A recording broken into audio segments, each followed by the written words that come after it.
welcome to Speedy Tech channel. நாம் இந்த வீடியோல எதை பத்தி பார்க்க போறோம்னா post office savings account KYC update form fill பண்றது பத்தி தான் நம்ம இந்த வீடியோல கிளியரா பார்க்க போறோம். ஓகே फ्रेंड्स, நம்ம சேனலை ஃபர்ஸ்ட் டைம் பார்க்கறீங்கன்னா சப்ஸ்கிரைப் பண்ணி கூடவே இருக்க பெல் ஐகானை கிளிக் செய்து வச்சுக்கோங்க. ஓகே, வீடியோக்குள்ள போகலாமா? ஓகே, KYC அப்டேட் ஃபார்ம் வந்து இப்படி தான் இருக்கும். இல்ல ஃபர்ஸ்ட் வந்து அப்ளிகேஷன் 1ன்னு கொடுத்து உங்க நேம் கேட்டிருக்காங்க. இல்ல உங்க நேமை வந்து எழுதிக்கோங்க. எழுதிட்டு அடுத்து இந்த சைடு பாருங்க சிக்னேச்சர். இல்ல வந்து 1 2ன்னு சொல்லிட்டு ரெண்டு காலம் கொடுத்திருக்காங்க. ரெண்டுலயுமே உங்க சிக்னேச்சரை போட்டுக்கோங்க.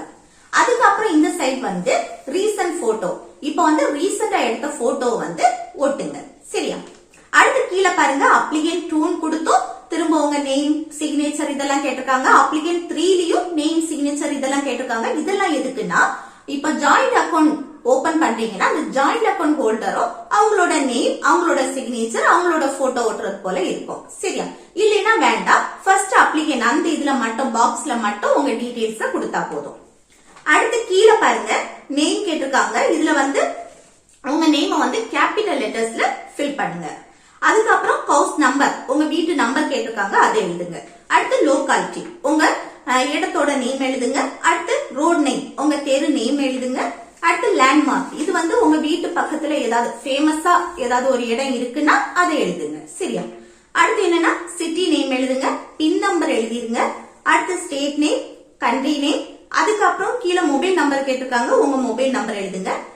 இமெயில் ஐடி ஆப்ஷனல் தான், உங்களுக்கு இருந்துன்னா கொடுங்க, இல்லைன்னா வேண்டாம். சரியா? அடுத்து கீழே வந்து proof of identity, proof of address சொல்லிட்டு கேட்டிருக்காங்க. இதுல வந்து ரெண்டுக்குமே ஐடென்டிட்டி ப்ரூஃபுக்கும் அட்ரஸ் ப்ரூஃபுக்கும் நீங்க ஆதார் கார்டை சப்மிட் பண்றதா இருந்தாலும் ஒண்ணும் இல்ல. சரியா? ஆதார் கார்டு நம்பரை வந்து இல்ல ஃபில் பண்ணிக்கோங்க. இப்போ வந்து கூடவே என்னன்னா பேன் கார்டும் நீங்க கொடுக்கணும். பேன் கார்டு வந்து கம்பல்சரி, எல்லாத்துக்கும் இப்ப பேன் கார்டு கேட்கறாங்க. சரியா? அடுத்து கீழே சிக்னேச்சர் கேட்டிருக்காங்க. இல்ல ஃபர்ஸ்ட் அப்ளிகேஷன்ல உங்க சைனை போடுங்க. செகண்ட் அப்ளிகேஷன், தேர்ட் அப்ளிகேஷன் வந்து ஜாயிண்ட் அக்கௌண்ட். இப்ப ஜாயிண்ட் அக்கௌண்ட் ஓபன் பண்ணீங்கன்னா அவங்க வந்து இல்ல சைன் போடுறது போல இருக்கும். இல்ல நீங்க வந்து சிங்கிளா தான் அக்கௌண்ட் ஓபன் பண்ணிருக்கீங்கன்னா உங்க சைன் மட்டும் இல்ல போட்டா போதும். இந்த ஃபர்ஸ்ட் அப்ளிகேஷன் இருக்குல்ல அதுல கீழே இதெல்லாம் ஃபில் பண்ண வேண்டாம். சரியா? இதுல வந்து உங்களுக்கு ஏதாவது டவுட் இருந்துச்சுன்னா நீங்க வந்து கமெண்ட் பாக்ஸ்ல கமெண்ட் பண்ணிக்கலாம். ஓகே, இவ்வளவுதான். சரியா? ஓகே ஃப்ரெண்ட்ஸ், இந்த வீடியோ உங்களுக்கு யூஸ்ஃபுல்லா இருக்குன்னு நினைக்கிறேன். யூஸ்ஃபுல்லா இருந்துச்சுன்னா இந்த வீடியோக்கு லைக் பண்ணுங்க, உங்க ஃப்ரெண்ட்ஸ்க்கு ஷேர் பண்ணுங்க. Okay, thank you.